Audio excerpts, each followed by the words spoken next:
cuando vi el tema de tu tesis doctoral, me llamó la atención el cruce de cuestiones que aparecen ahí en algo que no sé si a otra persona se le ocurriría tomar un tema como ese, ¿no? La dirección de tesis de grado. Uno dice, bueno, ¿y qué hay ahí? ¿Qué se puede investigar con ese tema? Y creo yo que detrás de cada investigación o de cada decisión que toma un investigador está el investigador entero. Sí. Contame cómo fue para vos elegir ese tema y por qué elegiste ese tema. Bueno, es una historia larga. Muchos años detrás de ese trabajo de investigación, pero además muchos años míos como persona, como investigador para llegar hasta ahí. Tratando de hacer un recuento un poco inverso, al final llegó un punto en que hasta me sentía atemorizado por mostrar números y cantidades, ¿viste? Porque a veces es un poco peliagudo, sobre todo en situaciones en las que se cuestiona tanto el papel de la universidad pública, claro, en particular. Pero ¿qué me movió a investigar sobre procesos de dirección de trabajos de grado? Cuando yo me recibí en el año, no sé, creo que 2000, la primera carrera que hice, licenciado en educación, mención matemática, y comencé a trabajar dando clases de matemática y a la par ingresé en un colegio universitario. Sería más o menos como un terciario superior, ¿sí? Sería más o menos el equivalente en Venezuela. Y me dieron la oportunidad de trabajar en taller de investigación. Entonces estaba como en una de las materias cúlmines para coadyuvar a los chicos en este proceso de empezar a escribir. Y me di cuenta que habían algunas falencias a mis ojos, claramente que tenían que ver con mi formación y con mi deformación profesional, y que yo sentía que necesitaban un poquito de punch más de tipo personal.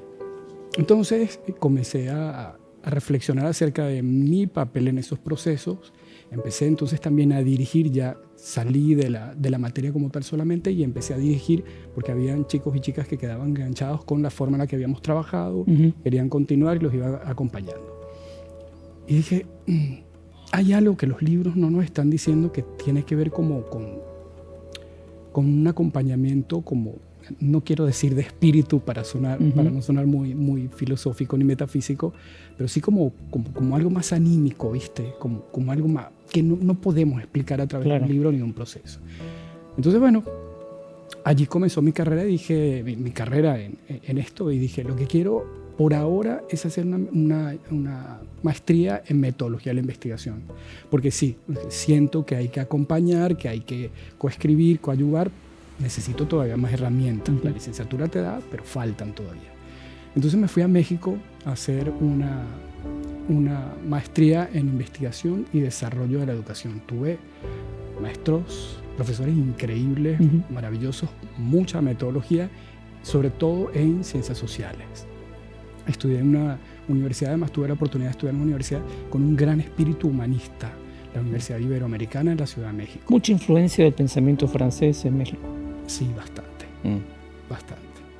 Y una eterna discusión en cuanto a generar algo muy propio, que no se parezca a Estados Unidos o Norteamérica, que no se parezca a la herencia europea, pero además al mismo tiempo cruzando el charco para ir a formarse, reformarse y transformarse en Europa, y también cruzando la frontera para ir a seguir estudiando en Estados Unidos. Entonces tenía profesores que venían con maestría de Stanford, doctorados de Harvard, o sea, increíble. Y siempre bajo la mirada de la formación humanista. Sigo, termino, regreso a Venezuela, vuelvo a trabajar en el mismo lugar con procesos de investigación y además comienzo a coordinar una oficina que se llamaba Coordinación Local de Investigación y Posgrado. Entonces tenía todavía más para hacer porque estaba frente al reto de, bueno, tenemos una enorme lista de estudiantes que no se reciben en los posgrados, síndrome todo menos tesis. Terminan toda la escolaridad, pero no consiguen o el ánimo, o la compañía, o la fortaleza, o las herramientas para seguir escribiendo. O sea, esto es común. Uno a veces piensa, es mi problema, solo me pasa a mí. Sí. Tú sabes que cuando hablamos del síndrome todo menos tesis, cada quien lo ve como muy local, ¿no? Estoy viendo que mi gente no termina, mis compañeros no terminaron, yo no termino, la gente de mi corte no termina. Pero cuando nos sentamos a conversar, sobre todo con gente de otros lugares y otros países, nos damos cuenta que es un síndrome que está muy estudiado porque es sumamente recurrente, en particular en los posgrados. Entonces, los posgrados tienen la particularidad de que te forman para investigar. Al menos es uno de los grandes propósitos que tiene. Pero la licenciatura no. Sin embargo, con las pocas herramientas que recibes a lo largo de las pocas o las muchas, no las estoy cuestionando,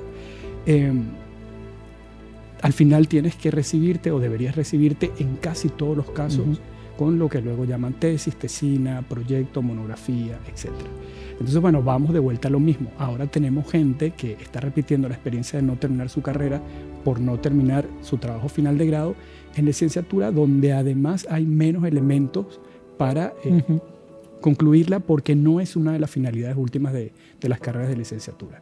Entonces, bueno, habiendo tenido la experiencia en posgrado, habiéndome animado un montón y logré egresos enormes porque de verdad era un empuje, un esfuerzo físico de llamar, contactar, hacer venir, hacer reuniones y logramos que mucha gente se recibiera. Y quedé como enamorado de esto y mi idea era entonces experimentarlo en licenciatura. Entonces comencé a trabajar en una universidad pública en Venezuela, era regular, concursado, educación exclusiva y me comenzó a entrar el gusanito del doctorado. Y comencé a investigar dónde podía empezar a hacer doctorado, que tenía como muy claro que no quería hacer un doctorado cerrado, o sea, no quería cursar las mismas materias que todos, con todos claro. a lo largo del tiempo, sino un doctorado que se ajustara un poco a lo que yo quería investigar. Ya no quería ir a vivir al hemisferio norte, porque viví toda mi vida en el hemisferio norte, dije, es el momento de ir al sur. Entonces empecé a buscar dentro de Argentina que conseguía cuyo doctorado más o menos se pareciera a esta idea que tenía. Conseguí en Argentina 2, no sé si había más, yo conseguí 2. Y bueno, me aventuré de venir a Posadas, a conocer Posadas. Vine 1 y 2 de abril del año 2013. Había un tiempo increíble, el clima, era el día perfecto. La bóveda del cielo argentino es hermoso, te cautiva, te enamora. Y dije, nada, me voy para Posadas. Ya había venido, había hablado en la universidad, había conocido al doctor Pablo Bain, que era el director del doctorado. Me explicó qué se esperaba, cómo se articulaba, en cuánto tiempo, con qué compañía, más o menos qué cursos tenían pensados para mí. Y bueno, regresé a Venezuela, empecé a organizar las maletas y me vine ese noviembre. Y ese noviembre llegué, primer fin de semana llegué, ya tenía clases, empecé de una vez a estudiar y al mismo tiempo empezar a preparar mi tesis, mi futura tesis, que a lo largo del camino tuvo algunas reformas, al principio un poco temáticas, haciendo un recorte un poco nuevo y bueno, más adelante cuando estaba empezando la recolección de datos se me atraviesa pandemia y entonces tuve que hacer algunos ajustes más. Pero bueno, viene mi tesis y mi doctorado en general a permitirme pensar y repensar un poco más acerca de cómo podemos hacer para colaborar con que los estudiantes terminen efectivamente su trabajo. Y el trabajo entonces se centra en analizar cómo está ocurriendo hoy el proceso, tratando de no emitir ningún juicio, sino simplemente conocer cómo está ocurriendo hoy día, en particular en las carreras de grado de las licenciaturas que hacen trabajo final de grado en humanidades. Ahí aparece, se me ocurre un diálogo que es muy interesante, muy rico, que quiero que lo comentes un poco. Por un lado está el diseño que la propia institución hace, sí. de sus metodologías, sus intenciones, sus objetivos. Después están cada docente, cada licenciatura, cada tesis, y luego está el alumno con todo esto que tiene que resolver. Vos pudiste además establecer ciertas comparaciones con todo esto, someter algunas cosas, ponerlas como en una mesa y mirarlas y compararlas. ¿Con qué te fuiste encontrando? ¿Qué problemas te aparecieron rápidamente ahí? Bueno, al menos lo intenté. Y además en esa mirada hay que incluir también a quien lleva adelante el proceso de dirección, ¿no? Claro, sería exactamente. El director, que es un poco tu tema. Exactamente. Bueno, mira, ¿con qué me conseguí? Que muchos docentes ven la formación en investigación como el desarrollo de un conjunto de habilidades no necesariamente aplicadas en el trabajo, ¿sí? Eso me refiero a los docentes que materializan las cursadas de metodología de la investigación. Así lo manifiestan ellos. Los departamentos, en su gran mayoría, consideran que los cursos que hay son suficientes y pertinentes para poder que el estudiante lleve adelante el trabajo. Los directores en muchos casos dicen nos falta un poco más de formación para llevar adelante el proceso de escritura de tesis salido de la materia y las habilidades de metodología de la investigación. Y bueno, la universidad tiene sus particularidades. Sin embargo, la universidad, creo que mientras yo hacía el trabajo, viví un gran cambio que dio, que es, si mal no recuerdo, año 2015, cuando se habilitan más modalidades para la terminalidad de las carreras de grado. Ya no solamente la escritura de un trabajo final de grado, llamamos para bien o para mal tesina, sino que hay otras posibilidades. Y creo que eso abre un enorme espacio para dirigir ese trabajo final de grado, que no solamente vaya pensado como un trabajo de investigación como tal, y que además da un cierto espacio de movilidad y flexibilidad para los perfiles de las carreras que tienen distintas particularidades. No es lo mismo un licenciado en antropología social que un licenciado en turismo, o que un licenciado en tratamiento y análisis de datos para la investigación socioeconómica, desde la mirada interna, desde la mirada externa, y además no tiene siempre que ver el hacer una investigación con los perfiles personales. Entonces creo que hay espacios interesantes que se abrieron allí mientras yo estaba llevando adelante el trabajo, lo vi. ¿Y eso impactó en tu tesis también? Un poco, sí, claro. Me hizo, remirar, pues ya no todos van a pasar por el mismo proceso, así que ya tengo que empezar a buscar otras unidades de análisis, otra población, hacer otras preguntas, seguramente encontrarme otros hallazgos dentro de las entrevistas, etc. Ahora, ahí, siempre que hablamos aparece esa otra cuestión, ¿no? ¿Cómo se cuantifica esto? Vos siempre hablas de la construcción de indicadores. Bueno, hablemos un poco de eso, porque quien nos está escuchando decir esto, ¿cómo se pone, por lo menos en cosas comparables? ¿Cómo se ve? Bien, quiero partir por algún artículo que he leído reiterativamente, que escribió Goleman, que dice: no se puede ser buen profesional si no se es buena persona. Ajá. ¿Qué quiero decir con esto? ¿Por qué te lo traigo a colación? Bien, están los indicadores. ¿Qué son los indicadores? Bueno, son el número que asociamos a la materialización del mundo de las ideas. Yo tengo un concepto en la cabeza, ¿cómo lo puedo observar a través de los sentidos, o leerlo, tocarlo, escucharlo en la realidad? Bueno, necesito traducirlo a algo empírico. Y allí aparecen entonces los indicadores. ¿Cómo medir esto a través de indicadores? Es muy difícil. Estamos con indicadores pensando en egresos, claro, ¿sí? Índices, proporciones, sí, porcentajes de egresos. Tiempo. Hay mucho camino en el medio. Ok, observemos el tiempo. Los tiempos tienen que ver con las trayectorias. Pasamos de tener hace quizás una década y media estudiantes, a luego tener estudiantes trabajadores, a luego tener trabajadores que estudian, y ahora en muchos casos tenemos trabajadores que van llevando la carrera lo mejor que pueden. Entonces, ¿cómo medimos tiempo como si todos fueran iguales? Claro. Bueno, vamos a pensar entonces en cuántos ingresan y cuántos se reciben. Es también bastante injusto por estas dos cosas que te acabo de mencionar. Entonces, materializar un proceso que tiene que ver mucho con lo cualitativo a través de un indicador meramente cuantitativo llega a ser hasta injusto. Hay que hacerlo porque necesitamos establecer comparaciones. Lo bueno que tienen los indicadores es que nos permiten compararnos con nosotros mismos a lo largo del tiempo y con el mismo fenómeno en otras instancias, otros lugares. Pero es bastante injusto realmente. Claro. Creo que las experiencias de vida suman ahí un montón. ¿Quién se recibe? ¿Cómo se recibe? ¿Para qué se recibe? ¿Qué hace después que se recibe? Hablemos de ese diálogo director-dirigido, que te concentraste mucho en eso. Pues hablabas al principio de la necesaria empatía, del esfuerzo físico que a veces implica, sí, el acompañamiento. Bueno, en tu tesis, ¿con qué te fuiste encontrando también ahí? Bien, cuando pensamos en la escritura de un trabajo de grado, es inevitable pensar en metodología de la investigación.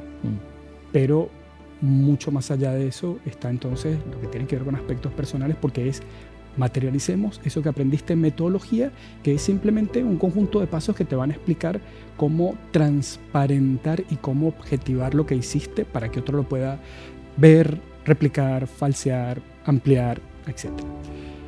Entonces hay muchas miradas sobre ese papel que adquiere, que lleva adelante, que juega el director. Hay miradas un poco más duras que te dicen que el director es un supervisor, que es como una relación bastante vertical en la que el director no toca una letra, no, solo lee y da ideas. Hay otros mucho más flexibles y creo que son posturas más, no sé si modernas, sean más contemporáneas, quizás más posmodernas, para pensar en paradigmas, que dicen no, es una relación bastante horizontal en la que por circunstancias particulares hay alguien que tiene más expertise. Entonces va a ser como un guía, orientador, acompañante en un proceso de gestión, porque siempre estamos gestionando. Allí estamos gestionando conocimiento sobre la base de pasos para escribir. Entonces, mira, no hay una receta. Entendí a lo largo del desarrollo del trabajo que tiene que ver mucho con las personas. No todos los tesistas, todas las tesistas son el match perfecto para todos y todas las directoras. Entonces, tenemos que ir encontrando. Y esa es una gran insistencia que tengo cuando trabajo con estudiantes que están por empezar a escribir su trabajo. Busca a alguien que te haga sentir bien, con quien te sientas cómodo y que además sepas que tiene el tiempo físico, porque el tiempo es un recurso escaso, para dedicarle a tu trabajo y que no te lea cada un año o cada dos, sino que realmente te acompañe y que el día que tenga que tomar el lápiz y escribirte algunas palabras para que te quede mejor reflejado lo que está tratando de decirte, lo haga sin ningún temor. Al final, si bien el tesista es el autor responsable de ese trabajo con la forma que tenga, en forma de pasantía, en forma de resultados, monografía, el director también tiene una parte de responsabilidad y por tanto entonces de derecho en la autoría de adentro. Muchos dicen coautores. Bueno, ejerzamos entonces el papel de coautor, pero no todos para todos, no todas para todas. Es un juego empezar a descubrir quién podría ser la persona con la que tú podrías trabajar, y ahí entra el oficio del estudiante. Cada estudiante va desarrollando su oficio y llevando adelante sus elecciones sobre sus gustos personales. Vamos a salirnos un poquito de la tesis y quiero que vayamos por un ratito y después volvemos a la tesis en un tema que vos decías hace un rato, bueno, la pandemia. Y ahora aparece otra cuestión que atraviesa todos los procesos de enseñanza-aprendizaje, que es la inteligencia artificial.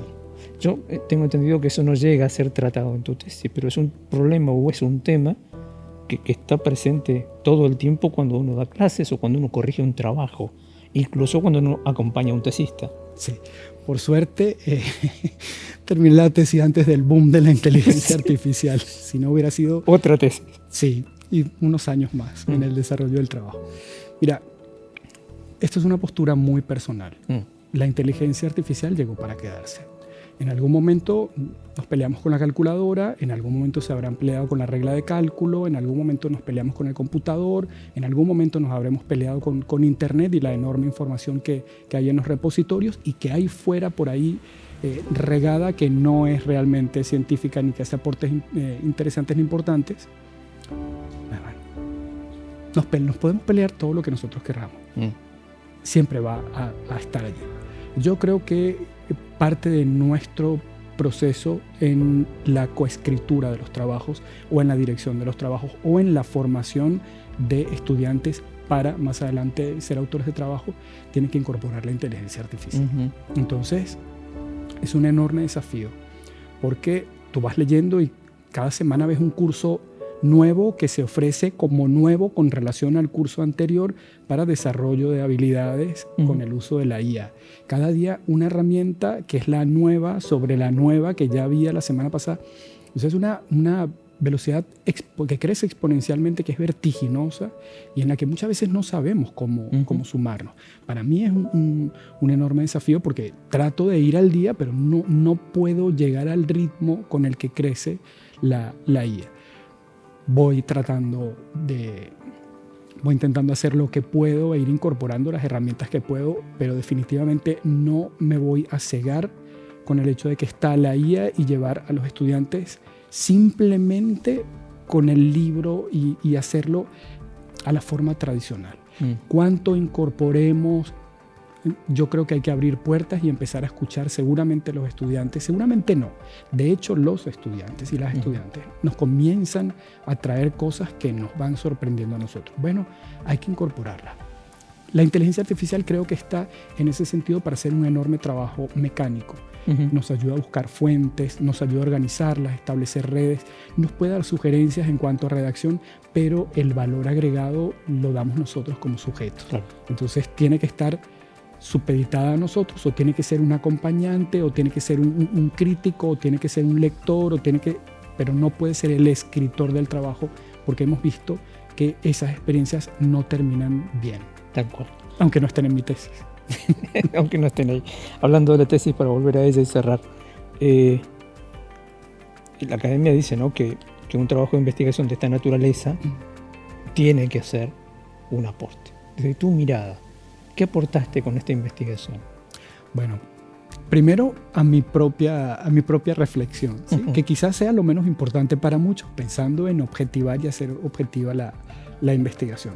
Creo que a quienes han leído el trabajo, a quienes atravesaron la presentación, quienes me acompañaron en la escritura, en la coescritura, y a las personas a las que les hice llegar, en particular el último resultado, el último capítulo dedicado a resultados, creo que algo en su chip en la cabeza les movió, sobre todo porque he visto cómo han incorporado algunas cuestiones en el discurso, sobre todo, que hacen a los cambios en los planes de las mallas curriculares y de los planes de estudio que estamos viendo en este momento, que nos está pidiendo SACAU.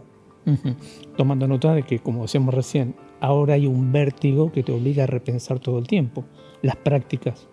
Sí, que siempre lo ha habido, ¿viste? Solo que en lo personal creo que nosotros, cuando nos vemos a nosotros mismos, nos vemos como lo suficientemente abierto como para constantemente repensar. A veces no nos damos cuenta que ese nivel de apertura que creemos que tenemos no es el que pareciera que tenemos. Claro. Pero el repensarnos, si bien hoy día es una exigencia, es una necesidad, siempre lo ha sido. No se innova si no nos reconstruimos y si no nos enfrentamos a procesos, sobre todo cualitativos, que implican el desarrollo y la adquisición de nuevas herramientas y nuevas capacidades. De esas que llaman muchas veces habilidades blandas. A mí me gusta llamarlas habilidades humanas, habilidades sociales, habilidades de comunicación, porque no sé si blandas y duras. No haría yo esa distinción. Pero bueno, tampoco lo voy a criticar.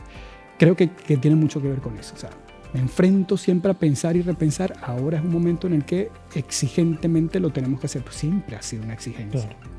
Claro. Seguramente cuando leímos los libros de investigación, no sé, por ejemplo, el libro de Baranger, es una Biblia en la facultad, tiene metodología y epistemología. Estoy seguro que Baranger pensó y repensó mucho antes de escribir y dar por cerrado y sentado cada una de las secciones y los capítulos que presenta en su libro. ¿Te vas a quedar mucho tiempo bajo el cielo de esta cúpula, como describiste? No me voy a quedar mucho tiempo, ya me quedé mucho tiempo. En algún momento me dijeron que no me bañara en el brete, porque si me bañaba me iba a quedar. Y totalmente. Ya me bañé. Claro. El brete es nuestro Jordán. Sí, tal cual. Al que siempre se vuelve. Sí. Mira, quedarme en la Argentina fue algo que no tenía pensado. Yo siempre había planeado venir a hacer el doctorado, regresar a mi universidad, seguir trabajando. Y de repente se fueron abriendo muchas puertas, fui consiguiendo mucha gente que creía en otra gente a la que no conocía. Por ejemplo, a mí, porque llegué sin ningún capital social realmente. Tenía capital simbólico, ya tenía un título de grado, años de experiencia, título de maestría, pero no tenía capital social. Así que tuve la suerte, estuve en el momento indicado, con personas indicadas, en oportunidades indicadas y siempre ha sido un aventurado de la vida y dije, bueno, vamos a intentarlo por mientras termino el doctorado y luego me regreso y no me di cuenta en qué me estaba metiendo, pero me metí con mucha alegría y mucha felicidad. Han pasado 12 años y medio, 13 años y aquí estoy sin ningún arrepentimiento, muy feliz. Gracias por venir, Pedro. Al contrario, muchas gracias por hacerme venir.